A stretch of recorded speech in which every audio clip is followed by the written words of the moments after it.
Hola a todos, bienvenidos al Árbol Rojo una vez más.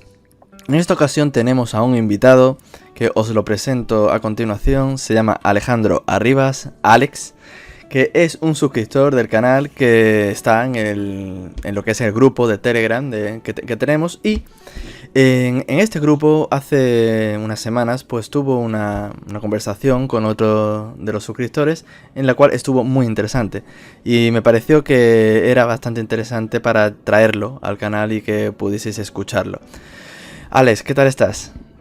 Hola, muy buenas noches, tocayo, y un placer estar en tu canal y muy buenas a toda la audiencia. Pues la conversación que tuviste iba sobre Tolkien y digamos un poquito los mensajes religiosos, los mensajes de ocultismo que había en lo que era su obra. Creo que la obra de Tolkien es conocida y reconocida por todo el mundo, el autor del Señor de los Anillos. Aunque a mí personalmente hay una obra de él que me gusta más, o medio de él. Pero vamos a empezar a hablar de ello. ¿Qué nos tienes que contar de Tolkien para empezar? Bueno, pues podemos empezar hablando un poco de quién era Tolkien. Tolkien nació en Sudáfrica en el año 1892. Un dato a destacar era que su familia era de confesión baptista. Entonces él nació allí porque su padre era banquero, entonces le destinaron allí. La vida de Tolkien empezó a estar muy marcada desde muy pequeño porque por unos problemas de salud que tenía, pues su madre, que se llamaba Mabel, dijo de volver a Inglaterra para, que por la humedad de Inglaterra le vendría bien para una enfermedad o un problemilla que tenía de respiratorio. ¿Qué pasó? Que cuando estaba en Inglaterra visitando a familiares y tal, y pasando allí un tiempo, su padre falleció.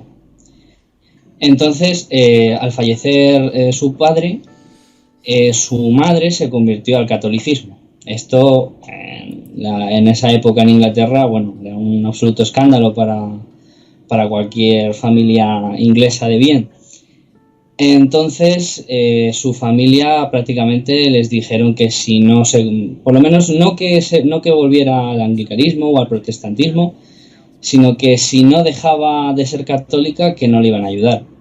Entonces, claro, en esa época, que ya sabemos que las mujeres en ese momento estaban dependían de un hombre, pues era condenarla prácticamente a muerte. ¿Qué pasó? Que le acogió un cura que se llamaba Francis Morgan en Birmingham. Entonces allí Tolkien empezó a estudiar porque este cura le acogió cuando falleció su madre, porque para Tolkien su madre, que murió de sufrimiento según él, fue una mártir por no vender la fe de sus hijos ni la suya propia, porque se aferró mucho al catolicismo. Entonces, desde muy pequeño y aún más muriendo su madre y quedándose al cargo de este padre Francis Morgan, mamó el catolicismo muy, muy de cerca. Y un dato curioso es que Francis Morgan es el bisnieto de Bertín Osborne, del día de hoy. El bisabuelo será. El bisabuelo. Sí. El bisabuelo. O sea, era español. Sí, era medio español, medio británico. Entonces, es un dato bastante curioso. Y también este Francis Morgan fue alumno de Henry Newman.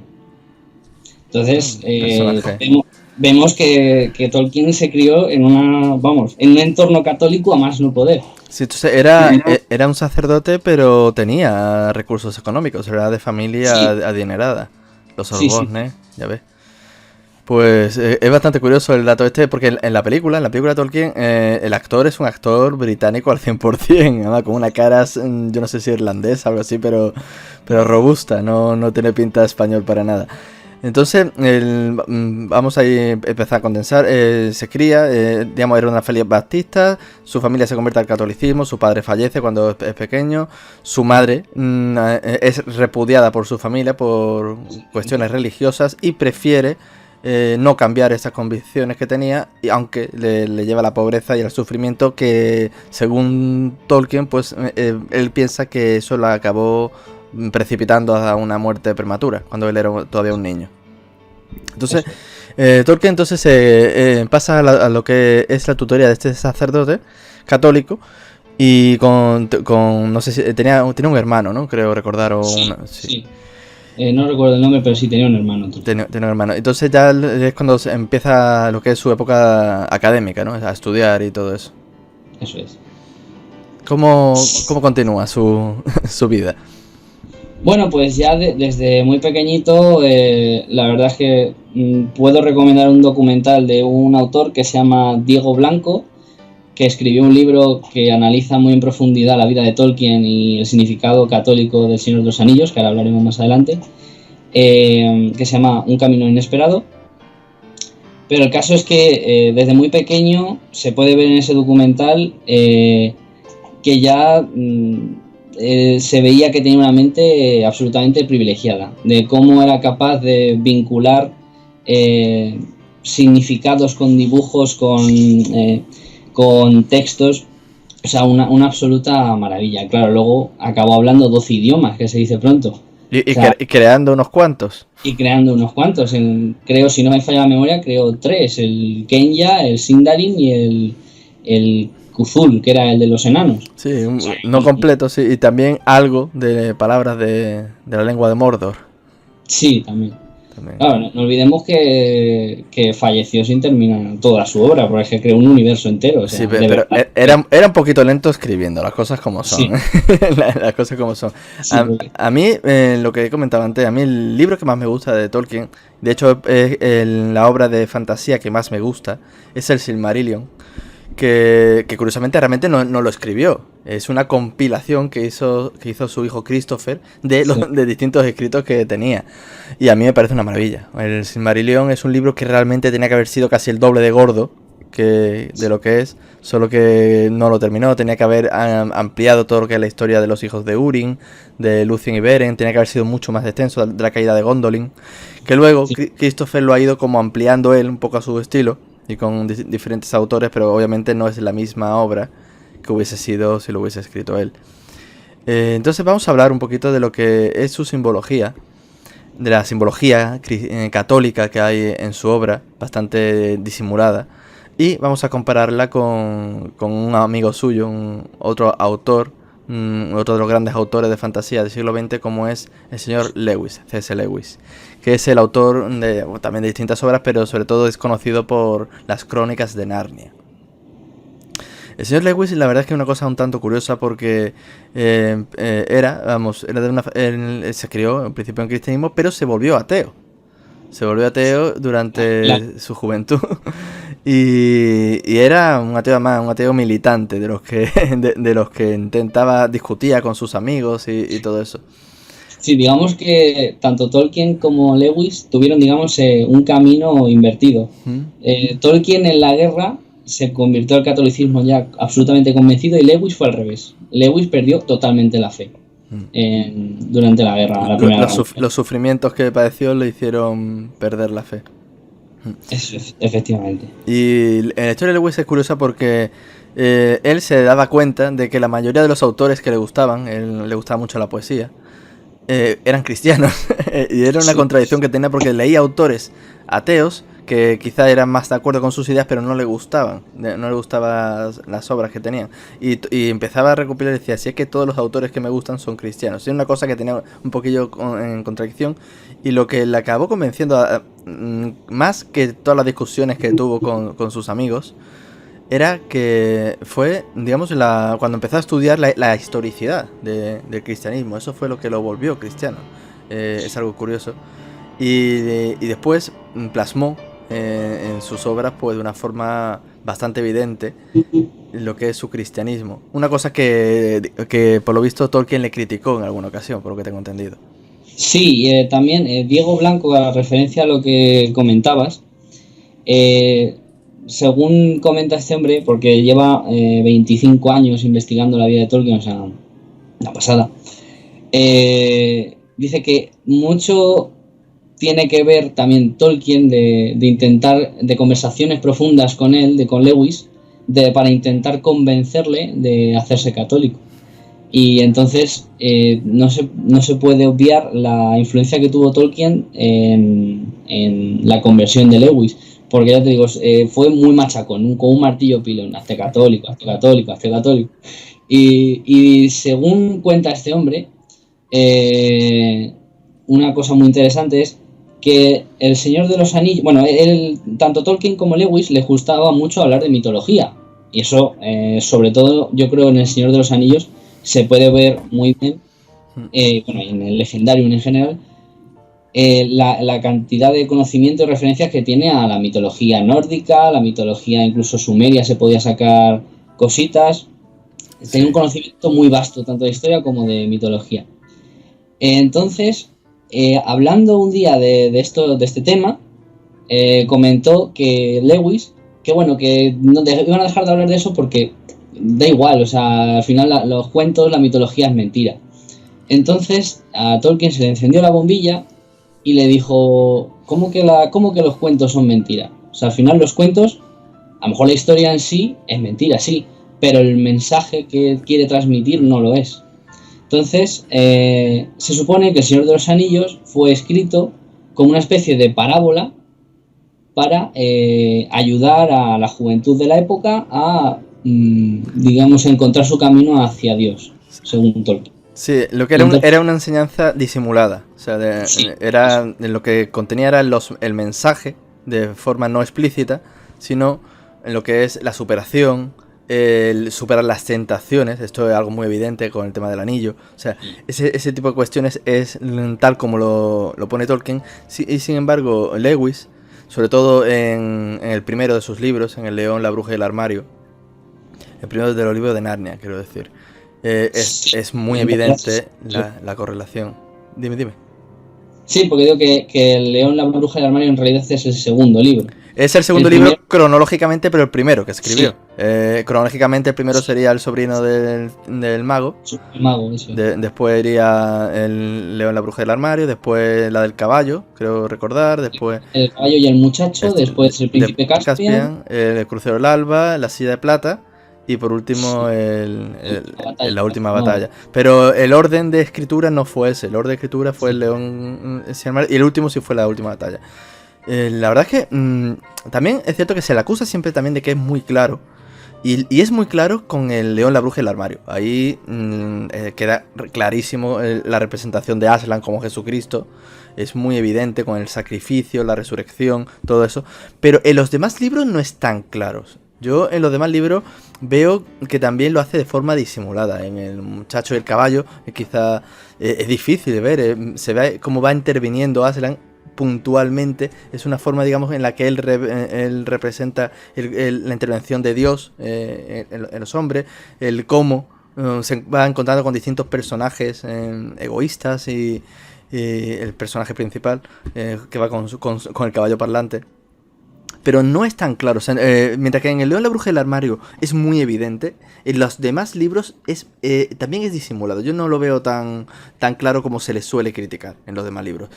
Aunque también es cierto que creo que es en la última batalla, si no recuerdo mal, hay un momento en el que no, en la última batalla no me acuerdo bien en cuál era, porque yo lo leí hace ya mucho tiempo, que creo que era Lucy, cuando le dice que ya no va a volver a verlo, pues, o sea, en la última batalla no es, obviamente, y le dice que en su mundo él está, pero tiene que buscarlo de otra manera, con otro nombre. Hay un momento que Aslan le dice eso, que tiene que buscarlo de otra manera. Y obviamente es una referencia muy, muy explícita a Jesús de Nazaret. Y también tiene sentido de que si es un mundo de animales, la representación del Hijo de Dios sea también un animal. Es algo evidente, y la representación de Jesús como león también, el león de Judá y otras cuestiones. Eso es, sí. Al final Lewis creo que comentó de forma más o menos explícita que para el mundo de bestias parlantes, la forma que tenía que adoptar Cristo era el rey de las bestias, o sea, un león. Sí, es que realmente es lo obvio. Claro, obvio. no va, por ejemplo, Cristo no va a adoptar la forma de un conejo para este mundo. Es algo evidente. Sí, incluso en las representaciones en las películas tomaron, digamos, puntos clásicos de referencia en el arte, como se representa a Jesucristo, en el entrecejo, la mirada, y se la ponen digitalmente al león. Es algo que se hizo y en esta foto, por ejemplo, que estoy mostrando, que tú no la puedes ver, pero los espectadores sí, pues se ve muy evidente que ese parecido de la recreación del león Aslan con la imagen de Jesús. Sin embargo, como vamos a volver a Tolkien, ¿cómo lo hacía Tolkien? Vamos a entrar un poquillo en la forma de expresarse. Pues yo creo que, a ver, Tolkien, las referencias más claras que tiene del cristianismo, una de las que yo más claras veo, son tres. Una es Sauron. Sauron es la figura clara de Satanás, del diablo. Además es durante el Legendarium del Silmarillion, no. Sería Melkor. Sí, sería Melkor, pero además Lucifer, sí. Me refiero a que tiene un papel más activo, más corpóreo. En El Señor de los Anillos, si nos fijamos, es como se supone que actúa el diablo hoy en día, según los católicos. Es manejando los hilos desde fuera, ¿no? Mandando a sus tropas, mandando al mal, comandando al mal, pero él no hace acto de presencia corpóreo. O sea, en El Señor de los Anillos no aparece de forma corpóreo, por lo menos ante los héroes, digamos. Y sí que existe, sí que está de forma corpórea, eso no aparece en las películas, sí que está de forma corpórea, pero muy débil. ¿Por qué? Porque no tiene el anillo, no tiene su poder. Pero bueno, al final creo que esa es una de las figuras más claras del cristianismo que tiene el Señor de los Anillos. Otra sería la Compañía del Anillo. Para mí la Compañía del Anillo, al ser 9 compañeros, es la clara contraposición de los 9 pecados capitales, que son los 9 Nazgûl. ¿Por qué? Porque antes no eran 7 pecados, eran 9. Estaba el de embriaguez, que se metió con el de gula, y el de tristeza, que se metió con el de pereza, y se convirtieron en 7. Entonces, los 9 jinetes, yo creo que significa eso, las 9 tentaciones, los 9 pecados. Luego, el propio Tolkien comentó que para la figura de la dama Galadriel, la dama de la luz, se inspiró mucho en la Virgen María. Sí, eso lo había escuchado también. Y si nos fijamos, algún dibujo que hay de Tolkien, el espejo de Galadriel es una pila bautismal, o sea, tal cual. Sí, sí, es eso. O sea, si te fijas en los detalles, ves un montón de esas referencias. Por ejemplo, en las películas, no tanto en los libros, o por lo menos que yo haya visto, pero en las películas, si nos fijamos en las armaduras de los soldados de Gondor, que se supone que es una especie de referencia a Bizancio, ¿no? Al Imperio Bizantino, sí. En los cascos de los soldados hay una especie de cruz un poco camuflada, en forma de estrella. O sea, tiene muchas referencias y, bueno, eso creo que Peter Jackson hizo también un trabajo excepcional y todo en la compañía de Workshop, de Games Workshop, que les ayudó. Yo creo que la trilogía primera del Señor de los Anillos, la de Hobbit, la veo muy inferior de calidad. Pero la de Señor de los Anillos es una obra maestra. O sea, sí. Las 3 películas son absolutamente extraordinarias, cuidando los detalles, pero a un nivel increíble. Pienso que con el Hobbit le metieron demasiado espectáculo, lo alargaron demasiado. Yo creo que con 2 películas hubiese sido suficiente. Sí, es que el Señor de los Anillos yo creo que se hizo en el momento perfecto. Adecuado. Sí. O sea, porque si se hubiera hecho antes, tecnológicamente no se habría podido haber hecho. No hubiese sido un Si desastre. hubiera hecho después, todo habría sido croma verde, que es lo que pasa con el Hobbit.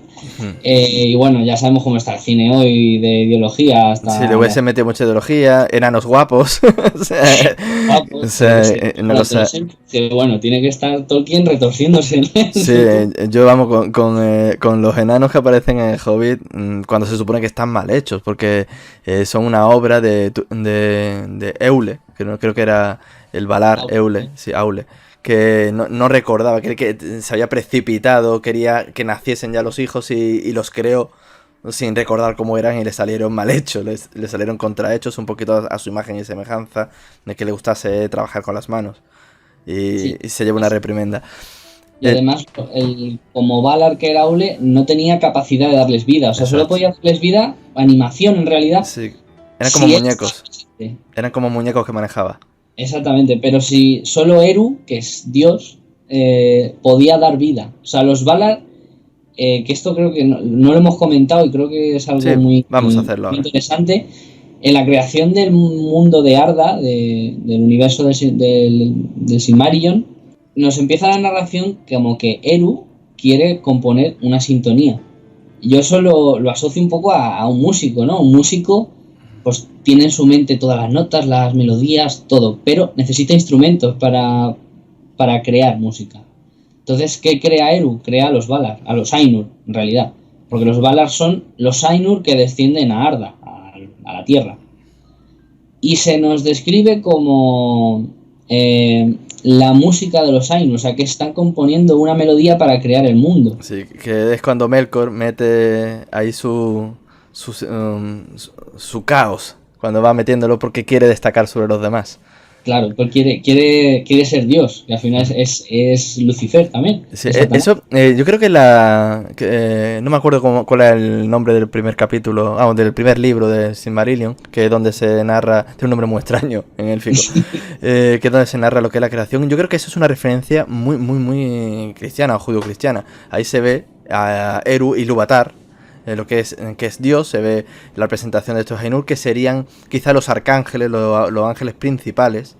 Ahí quizá Melkor sería Lucifer, Manwë podría ser Miguel, quizá Tulkas podría considerarse Gabriel, que es el fuerte, Sí. la fuerza de Dios. Ahí, que además es el que le tiene ganas a Melkor, por decirlo de algún modo, es el que le vence. Son referencias muy cristianas, pero al mismo tiempo le da una imagen de dioses de la mitología griega o nórdica, o le dan estas características de estos dioses mitológicos. Y es muy inteligente por su parte, porque al final, si lo que quieres es reconducir a la gente hacia el catolicismo, hacia el cristianismo, eh, al final, ¿qué hay antes del cristianismo? El mundo pagano. Ujú. Entonces, si tú coges la idea de que los dioses paganos, su versión buena, no corrompida por el diablo, por ejemplo, hablamos de Odín, que Odín se pinta a veces como un ser muy sabio, muy tal, pero también como un guerrero despiadado que solo desea la sangre. Entonces, si tú le quitas esa impronta mala y lo conviertes en un arcángel, pues es brillante. O sea, es una forma brillante de reconducir, porque al final los dioses antiguos no son más que arcángeles, que seres enviados por el Dios único. Sí, y después están ahí todas las referencias también de lo que es la mitología, que son muy evidentes. De ejemplo, del anillo de los Nibelungos, todo el tema del dragón, del anillo, de la ambición, de la atracción, todo eso como se relata en el anillo de los Nibelungos, con el tema de Sigfrido, del enano, de la traición, todo eso viene reflejado en parte en el Señor Anillo, incluso de la mitología nórdica o germánica. El nombre de Durin, como padre de los enanos, también está tomado de ahí. Todo el tema de la raza de los elfos, aunque Tolkien le da esta belleza que no aparece en la mitología. En la mitología clásica los elfos son unas criaturas, digamos, más parecidas a los duendes. Aquí Sí. los convierte como un poco como podrían considerarse los hijos que se mezclaron con los ángeles, casi son los hijos hermosos y bellos de la creación. Y los enanos, hay quien ha buscado referencias un poco antisemitas. Han dicho que lo han que quizá Tolkien se refería a los judíos, que eran más ávaros, que le gustaban.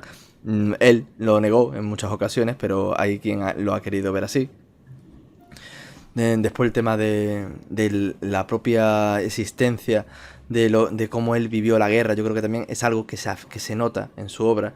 Las descripciones de las batallas están muy bien, yo creo que llegan mucho, y eso Peter Jackson lo reflejó muy bien. Yo pienso que sobre todo en la batalla del abismo de Helm, en las dos torres, creo que es muy, muy evidente lo bien que está captada toda esa escena.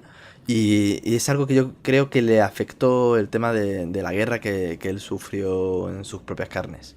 Sí, bueno, es que creo que, si mal no recuerdo mal, la primera batalla en la que participó fue la batalla del Somme. La batalla de Somme. Esa es Y durísima. que fue una carnicería espantosa. O sea, creo que hubo 1,2 millones de fallecidos, No me heridos. acuerdo, pero es una de las batallas más bestias que han existido. Eso sí, Una eso sí. catástrofe. Entonces, claro, se supone que ahí nació Mordor. O sea, en esa batalla nació Mordor. Es Porque posible, era es posible. pues el mal en sí mismo. La destrucción, la muerte, Sí, otra referencia que se pueden considerar bíblica o similar a la bíblica es como en la antigüedad se ve como estos dioses, arcángeles, dioses y arcángeles, intervienen mucho en lo que es el mundo, algo parecido a lo que sería las antiguas escrituras, donde están más presentes en la historia. Y después, pues, van dejando un poco a los hombres a su libre albedrío. Y lo que tú dices, que la presencia del diablo es como más clara al principio, con la presencia de Melkor, y después en la, digamos, en la segunda y tercera edad de los hombres ya ahí sería Sauron, desde un punto de vista, sobre todo en la tercera edad, más civilino, que usa a otros como agentes de crear el mal, ya sean los orcos, ya sea un mago como Saruman, ya al final cuando los traiciona. Y es algo como tú creo yo que has dicho muy bien, creo que ha sido muy acertado, que sería como los cristianos ven la actuación del diablo hoy en día, que no lo hace de forma directa, sino que lo hace a través de agentes que digamos que son los que llevan a cabo sus planes. Y es algo que para muchos se está viendo de forma evidente en los últimos sí, años. cada vez más. Sí, además, en el propio libro, la destrucción de Númenor, que es la Atlántida, Sí, eso yo creo que es muy evidente. la destrucción de la Atlántida es corrompiendo la mente del rey utilizando sus miedos. O sea, es la forma clásica del diablo. Sí.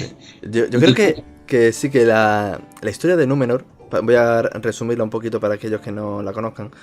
Númenor era digamos, la tierra que los Valar le dan a los hombres que los habían ayudado en una guerra, en la guerra de las joyas, si no recuerdo mal. Y entonces les otorgan a estas personas mayor conocimiento, una vida más larga y una isla que estaba a mitad de camino entre lo que era la Tierra Media y las tierras imperecederas. Estaba ahí en medio. Entonces, este mundo, pues mientras que la Tierra Media está en la oscuridad, está totalmente abandonada un poco a su suerte, pues esta isla florece con un conocimiento muy grande. Llega un momento en el que acaban pues yendo hacia la Tierra Media y Sauron, que había estado allí haciendo poco menos lo que había querido. No, Sauron o Melkor, era Sauron. Pues Sí, que había estado haciendo lo que había querido poco menos, pues se ve el impresionante poder que tienen estos numenoreanos, estos atlantes, y en vez de luchar contra ellos, se somete a ellos, finge obediencia, finge su amistad, se acaba va como prisionero, entre comillas, a Númenor, y acaba seduciendo al rey, empieza a comerle la cabeza diciéndole de la grandiosidad que tienen, que los Valar le están impidiendo tener la inmortalidad que ellos tienen o que tienen los elfos, y acaban convenciéndolos de que ataquen a los Valar, y ahí es donde se comete, digamos, la destrucción de Númenor, porque los Valar, digamos, no soportan, digamos, esta afrenta. El número es borrada menos unos fieles que huyen, que son lo que es el padre de Isildur, que no me acuerdo ahí muy bien, el Endil, exacto, y Anarion, y el hermano. Y es, digamos, ya un poco la historia que se ve al principio de Señor de los Anillos, que esta gente se establece en distintos puntos de la Tierra Media, crean la ciudad de Gondor, etcétera, y se enfrentan a Sauron en esta batalla en la que Elendil muere, que se le rompe la espada y que Isildur... Anarion también había muerto, ¿no? Y que Isildur, también Gil-galad, también creo que muere en esa batalla, era uno de los grandes reyes de los elfos. Y ya está, y ahí termina, digamos, la historia de Sauron hasta el resurgimiento ya de la historia del Señor de los Anillos. Esta historia de Númenor es obviamente la versión de la Atlántida de Tolkien. Ahí vemos otra referencia. Para Tolkien era posiblemente mitología, la historia de la Atlántida, pero que la metió ahí y de una forma realmente brillante. Es una de las historias más bonitas del Silmarillion, creo yo. Yo no tengo tan claro que Tolkien la metiera simplemente como un mito. Puede ser que no, puede ser que considerase que fuese parte de la historia. Porque, claro, aquí si quieres introducimos ya el tema un poco del ocultismo. Se supone que en Oxford, que es la universidad donde él daba clases, porque acabó siendo profesor, existía una sociedad secreta o discreta que se llamaba Amanecer Dorado, la Golden Dawn. Entonces, claro, al ver ese simbolismo oculto que sale en sus obras, nos podemos preguntar, ¿estuvo, aunque sea en contacto con ellos? Yo francamente creo que sí. No que formara parte de ellos, ojo, pero que sí tuvo acceso a cierta información, porque a lo mejor acabó en, digamos, los primeros grados, pero se echó para atrás y dijo, uy, esto no me mola nada. Y C.S. Lewis puede que también. No estoy muy seguro, pero bueno, Tolkien yo estoy casi convencido de que algún contacto tuvo.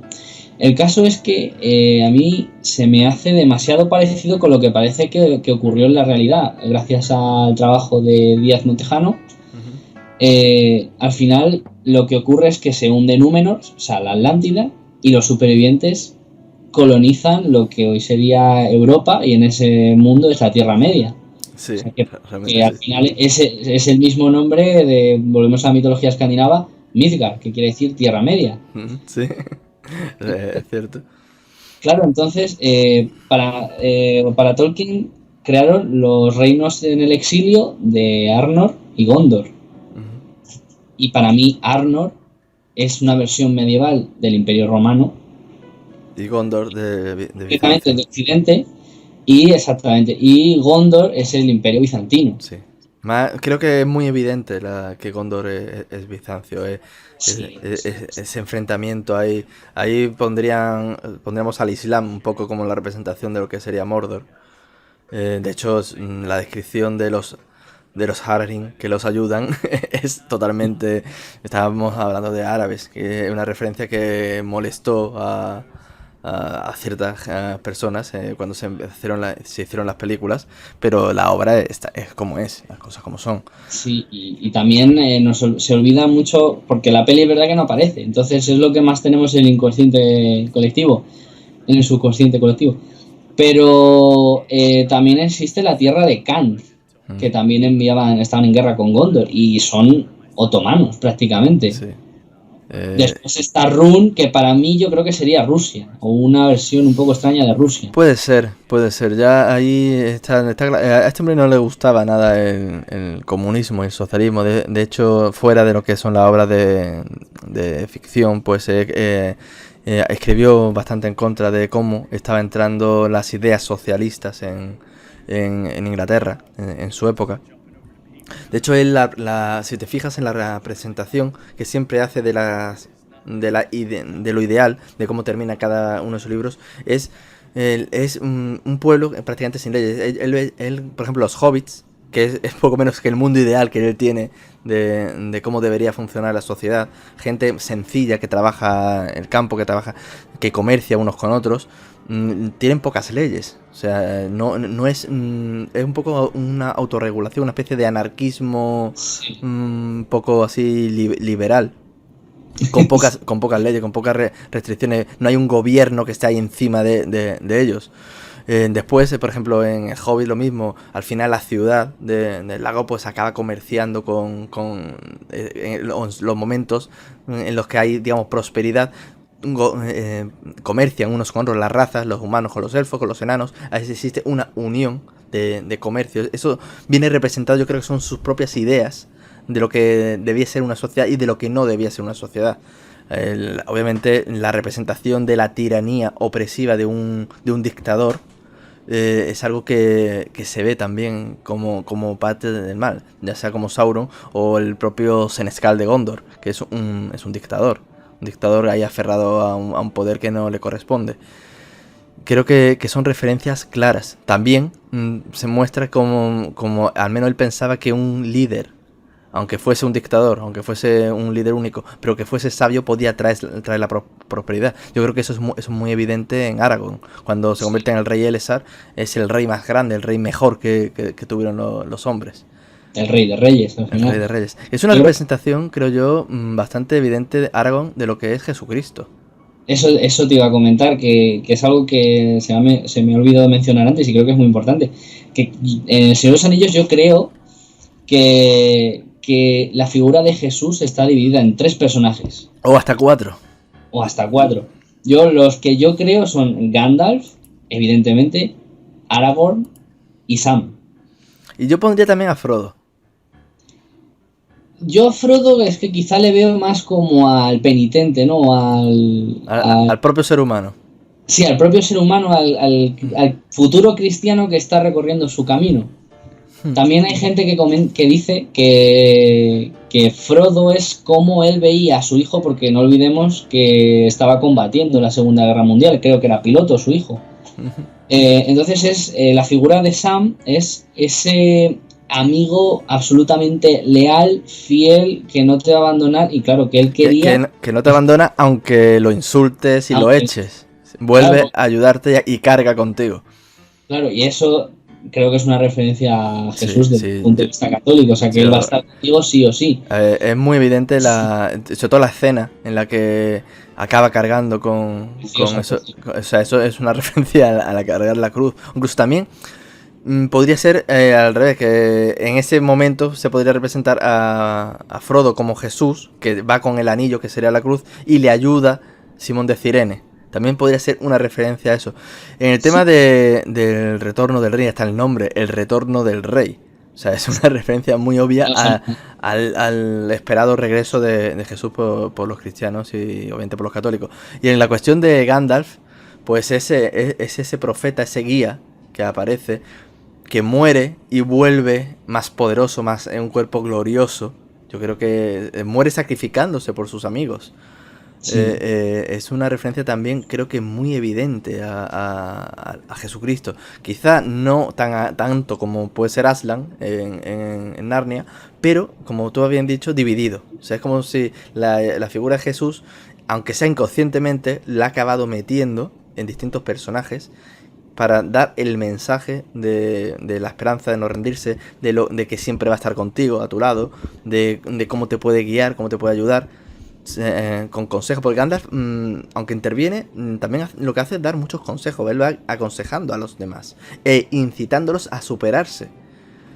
Sí, o sea, al final Gandalf es como, sobre todo cuando es Gandalf el Gris, es como un cura. ¿Sí? O sea, es una versión pagano medieval de un cura, de venga, que tienes que hacer esto, no seas así, tienes que salir de casa, tienes que, en fin, esas cosas. Pero sobre todo con la figura de Gandalf me gustaría comentar una cosa que me parece muy importante, y es cuando llegan a Moria, a Khazad Dûm.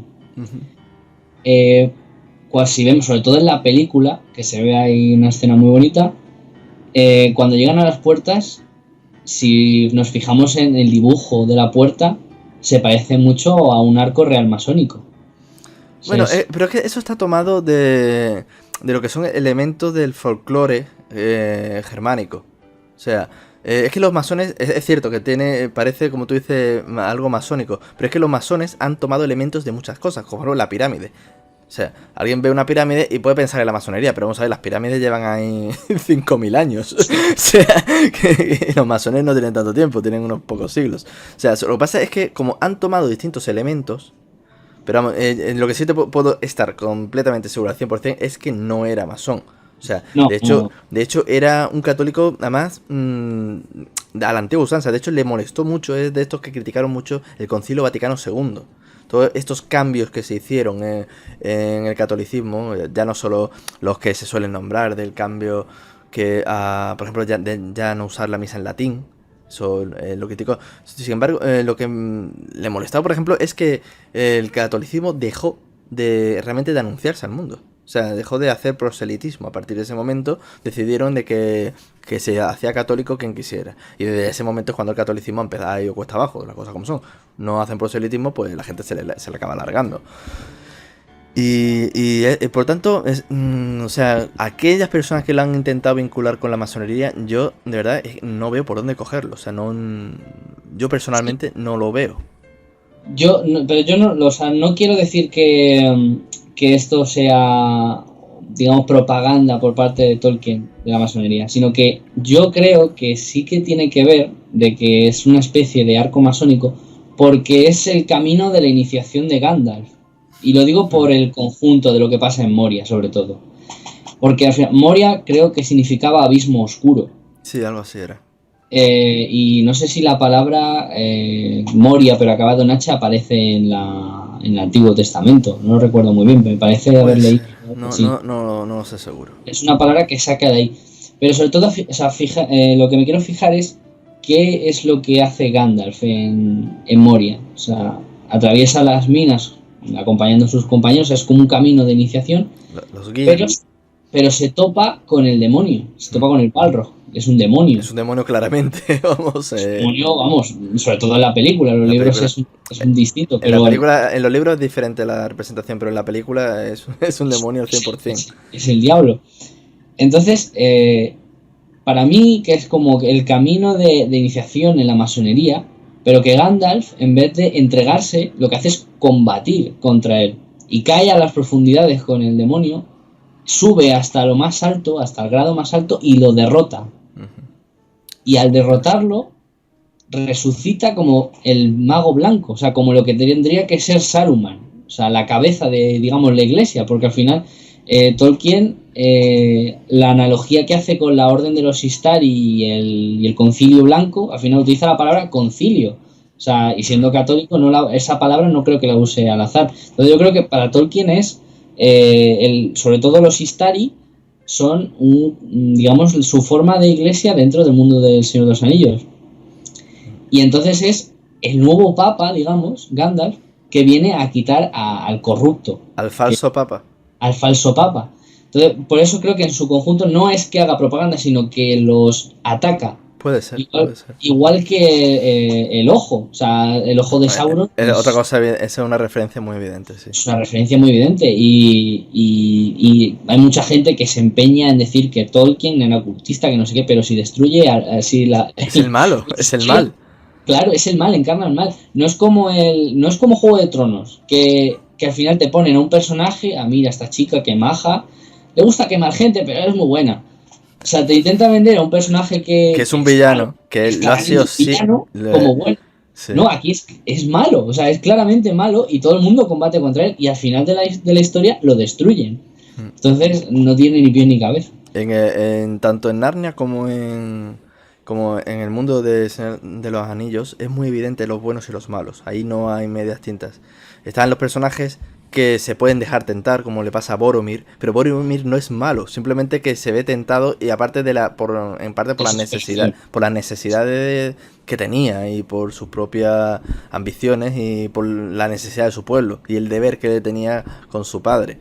O sea, no es tan claro, pero no es un personaje malvado. De hecho, al final se arrepiente del mal que había intentado quitarle el anillo a Frodo. Lo mismo, después, los personajes que hay son bastante claros. En el Silmarillion no es tan evidente. Existen personajes que son más neutros, sobre todo los elfos. Existen elfos que según los veas, pues dices tú, a veces parece que se porta bien, otras veces que se porta mal. Galadriel, por ejemplo, al principio es una guerrera. En el Silmarillion participa en la matanza de los hermanos para robarle las naves, aunque después ya tiene que atravesar los cielos porque lo deja tirado Fëanor. los abandona allí. Pero vamos, en la historia de los elfos, en las edades más antiguas, sí existen más los claros oscuros. Pero en el Señor de los Anillos no, en el Señor de los Anillos los personajes son bastante claros. Se sabe quién es bueno, quién es malo, de forma muy evidente. O sea, nada más empezar a describirte a Lengua de Serpiente, te lo está describiendo como una persona malvada que te cae mal nada más que en la descripción. En las primeras líneas ya le tienes asco. Incluso el nombre, Lengua de Serpiente, o sea, es que... Es así, es muy evidente. Sin embargo, como dices, en Juego de Tronos, los personajes casi todos son malos, o sea, la mayoría. tanto en los libros como en la serie. O sea, no es una cosa que haya... Pues no se los cargan, o sea. No, bueno, ahí se cargan a todo el mundo, ahí no hay... en Juego Sí, de pero Tronos... los primeros en morir son los buenos. Al principio, sobre todo, sí, la verdad es que sí. Pero bueno, van cayendo también los malos y eso. Pero son personajes, la mayoría son personajes que son malos. Incluso muchos de los que son considerados héroes tampoco son buenas personas. Por ejemplo, Arya. Arya es un personaje que es uno de los héroes, pero es una asesina. Es una asesina a sangre fría. O sea, no tiene realmente un mensaje positivo ese personaje por ningún sitio. Realmente... Para la gente, o sea, tiene tela.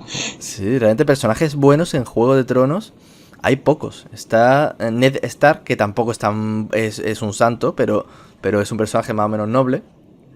Está Tyrion, que también tiene sus cosillas, pero no es tampoco mal personaje. Bran, que también, sobre todo en el libro, tiene algunos cuantos pensamientos y algunas cosas también un tanto escabrosas, pero son más normales, son, digamos, de personas más reales. Pero personajes buenos, Jon Nieve y poco más. Y algún personaje, por ejemplo, en las películas, los que lo acompañan a Bran, los dos hermanos que acompañan, ella sobre todo, Mira creo que se llamaba, ¿no? No recuerdo bien. Creo que sí, mira. Mira, es un personaje que lo da todo por el chaval. También la inocencia de Odor. También es un personaje bueno, pero pocos. O sea, la mayoría de los personajes son malos en distintos grados. O sea, está el que no parece tan malo, pero porque existen mucho peores. Pero que personajes que en el mundo del Señor de los Anillos serían villanos de forma clara. Sí, totalmente. Y eso es algo que también refleja, digamos, la visión tan clara que tenía del bien y del mal, tanto Tolkien como Lewis en su obra. Bueno, no sé si quieres añadir algo más. Llevamos ya bastante, más de 40 minutos hablando. ¿Quieres hacer algún apunte, alguna cosilla más antes de terminar? Yo creo que hemos hablado un poco de todo. No se nos queda así nada importante del tintero, por lo menos que recuerde así a primer pensamiento. Pues nada, pues entonces vamos a dejarlo aquí. Espero que a todos los que hayan visto les haya gustado. Creo que es muy interesante todo lo que hemos dicho. Aquellos a los que no hayan seguido la obra de estos dos autores realmente merecen la pena. Lo que son las Crónicas de Narnia se leen muy rápido. Son unos libros muy cortitos. De hecho, las películas tienen más contenido que los libros. Son más largas, realmente. Es algo curioso. Normalmente siempre cuando uno lee un libro y después ve la película... En la película falta la mitad del libro. En lo de Narnia no. En lo de Narnia tiene más contenido que los libros. En El Señor Anillo no. El Señor Anillo sí son 3 libros bastante largos o un libro muy gordo compendido. Y después existe mucho. La obra de Tolkien es bastante amplia.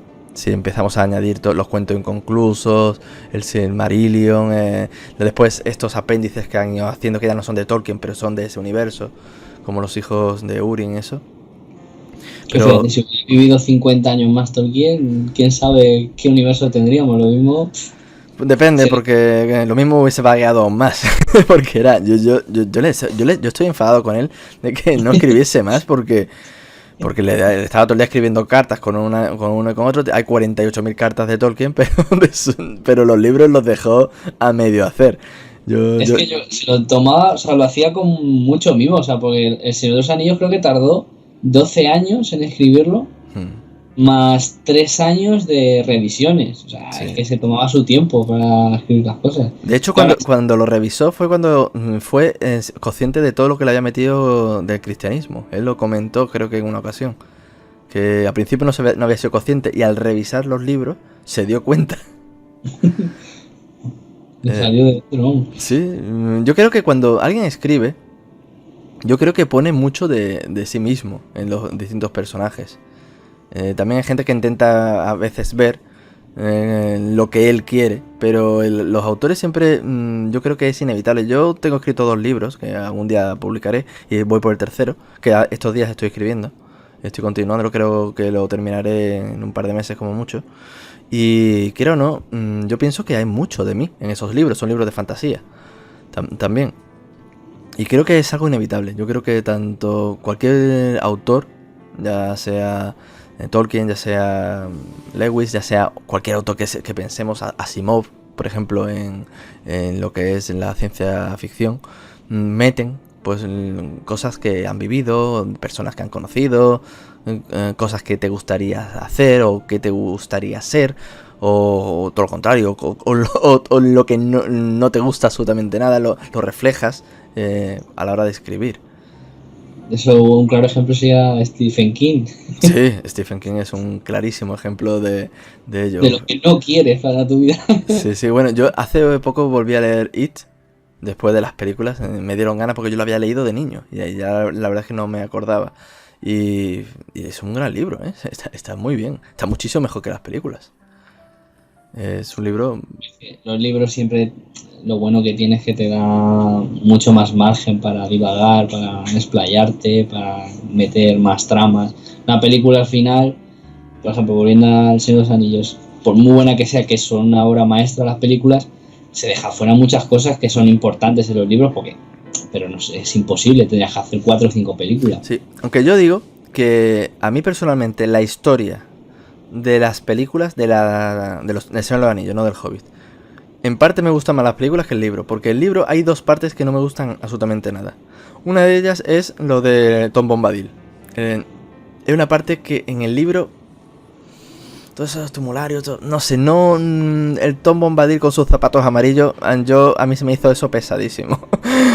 Y después la parte de la depuración, de la limpieza de la comarca, al final, que cuando ya después de todas las grandes batallas, de todo lo que han vivido, que vuelvan y se encuentran allí a Saruman haciendo el pardillo y los hobbits montan una rebelión, o sea, tíos de 1,11 m, 1,15 m rebelándose, no sé, lo veo ridículo, lo veo innecesario. O sea, a mí esa parte se me hizo en el libro como que después del clímax es como que algo que falla. Ahí, a mí me falla el libro ahí, el final.